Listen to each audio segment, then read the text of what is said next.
కన్యా రాశి వారికి ఈ వారంలో అవరోధాలు ఏవైనా ఎదురయ్యే సూచనలు ఉన్నాయా అండి? ఉన్నాయి. సమర్థవంతంగా పనిచేస్తే వాటిని అధిగమించచ్చమ్మా. కారణం ఎందుకంటే చంద్ర భగవానుడి యొక్క సహకారం సప్తమ క్షేత్రమైనటువంటి మీనంలో పరిపూర్ణంగా ఉంది. చంద్ర దృష్టి కూడా పడుతోంది. వారారంభ చక్రాన్ని ఆధారం చేసుకుని చెప్పేటటువంటి ఫలితాల్లో ప్రధానంగా ఇక్కడ చంద్రుడు యోగిస్తున్నారు. అలాగే 6వ రాశిలో ఉన్నటువంటి కేతుగ్రహం కూడా పరిపూర్ణంగా యోగాన్ని అందిస్తోంది. పట్టుదలతో పనిచేయండి. ఉత్సాహాన్ని కూడగొట్టుకొని కార్యసిద్ధిని సాధించాలి. సహకారం తగ్గుతుంది.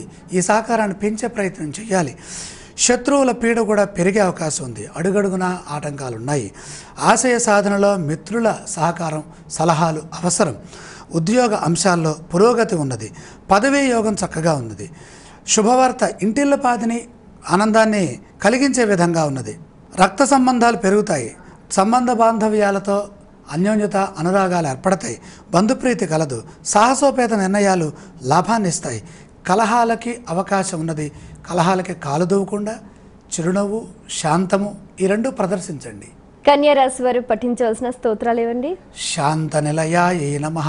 మహాలక్ష్మి ధ్యానం చాలా వరకు ఉపకరిస్తుంది. ఆలయ సందర్శన క్రమంలో ఏ దేవీ దేవతలను దర్శిస్తే మంచిదంటారు? మహాలక్ష్మి ధ్యానం వల్ల మంచి జరుగుతుందని చెప్పుకున్నాం కాబట్టి లక్ష్మీ సందర్శనం వల్ల ఐశ్వర్యం కూడా పెరుగుతుంది. ఈ రాశి వారు చేయవలసిన దానాలు ఏవండి? ముఖ్యంగా సప్తమస్థ శుక్రగ్రహ ప్రభావం ఉచ్చులో ఉండి అది సప్తమ స్థానం అవటం వల్ల కన్యకి వ్యతిరేకత కలిగిస్తోంది కాబట్టి బొబ్బర్లు దానం చేస్తే శుక్రుడు శాంతిస్తాడు.